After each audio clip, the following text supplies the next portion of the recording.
Hello, welcome. This is Tiffany Lives Tarot. I'm Tiffany. This is your weekly reading for the week starting our second week of September. Holy cow, 2020. Now, please remember though, it doesn't matter when you come across this video. If it was attractive to you, you wanted to click on it, there's a message in here for you. This is the short version of the weekly tarot reading. Try to get it finished in 8 minutes or less because I know how busy everybody is. So let's start with some oracle cards. And from the Earth Magic deck, 2 cards came out today. We've got Gaia, Nurturing, and New Moon, Promise. This is very nice. You know, we just had a full moon. It was yesterday or the day before. And this tells us to look forward to the new moon. The full moon is a good time for taking account of what you've done, what's going away, what's changing, what you're letting go of. Because the full moon is the time of things coming to fruition. And then in the period between that full moon and new moon, it's like tying up loose ends kind of things, finishing business, all that stuff. And combined with this nurturing card, this Gaia nurturing card, what this tells us is to pay special attention to self-care habits between now and our next new moon, which if you don't follow moon phases, no big deal. It's like every 2 weeks.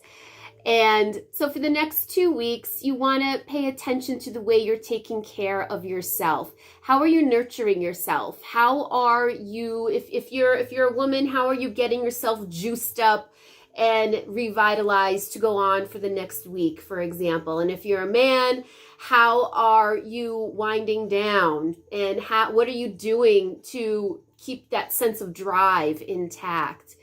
How are you taking care of yourself? These are things you want to pay attention to for the next couple of weeks. And it might be related to your sense of well-being around abundance, prosperity. Maybe finances are a thing for you right now. When we get this Treasure Island card in reverse, we're kind of stuck in a poverty consciousness, a sense of lack, when our mindset sees poverty. Our mindset forces us to see lack. If you've got 2 dimes in your hand, I don't know why that's coming to me. You've got 2 dimes in your hand, you're like, oh my God, 20 cents. Or you can be like, oh cool, 20 cents. I don't know why 20 cents came to mind. But it's the idea that it doesn't matter. It doesn't matter the amount of the thing you're considering or what you're looking at. Feel it, look at it with a sense of abundance. When you see leaves on a tree, that there's an abundance of leaves on the tree, right? Is there abundance of heat in the air right now, wherever you're living, because it's summertime? If it's summertime where you're living, you know, you want to start opening up your mind to, you know, that old cliche is the glass half full or half empty. Looks like you might be looking at it like it's half empty, and that's where this self-care stuff comes into play. How can you make yourself feel abundant and prosperous? Forgiveness. A lot of time. Now, when I used to study Kabbalah for a really long time, and it was really quite useful. One of the things that I learned is that when we are holding on to resentments or anger, whether it's directed to ourselves or somebody else, this can literally, it can hold back your sense of prosperity.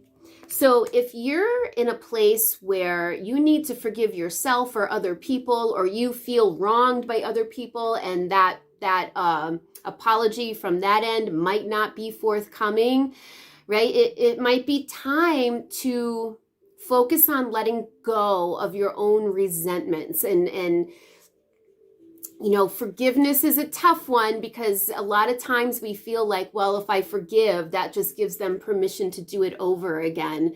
And I know there's that whole thing, forgive and forget. I say forgive and don't forget. But all that means is I forgive you and now I'm setting some new boundaries. And it doesn't mean I'm going to be a jerk to you. It just means that, you know, maybe I now know how close I can get to you, for example. And I know the limits, so that's as far as we go. I hope that makes sense. If not, ask me a question in the comments below. All right, let's add a little more context to this. We're going to be using the Tarot of the Spirit and the Morgan Greer Tarot deck. All right, yeah, you know, along with this forgiveness card, out pops this, the Way of the Cross, the Ten of Wands. This is the point where it's now becoming mentally challenging to continue to hold on, backwards, to continue to hold on to whatever this is that is troubling you. And, you know, even this Treasure Island in reverse, it could be even to a relationship that it feels like it's like something's dried up. The emotion's not there or the mutual interest isn't there. So when we get this Ten of Wind, it is time to let go. Oh, like I say, this is like the let go and let God card, the let go and let universe card, because this is the point where you evaluate everything you've done and say, okay, and I have done everything I could, and I did it with my whole heart and with all my integrity. And I keep, you know, and at this point, there's no more steps for me to take. And if something's going to happen, I will wait. I'll have to wait and see how it all shakes out, so to speak. But there can be some comfort in that when we are ready to just give up the battle, whatever it might be, even if it's just in our head.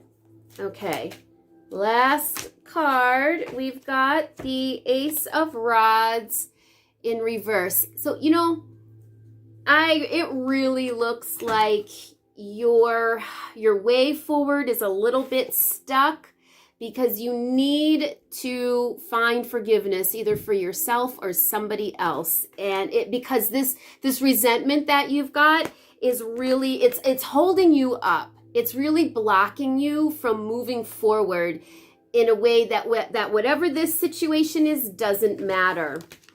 So yeah, I think over the next 2 weeks, take really good care of yourself. Pay attention to how you feel. Do the work of forgiveness that needs to be done. If you'd like a private reading, please get in touch with me at tiffanylives.com. The links are below. Follow me on Facebook and subscribe to my YouTube channel. It was great to see you. I'll talk to you soon.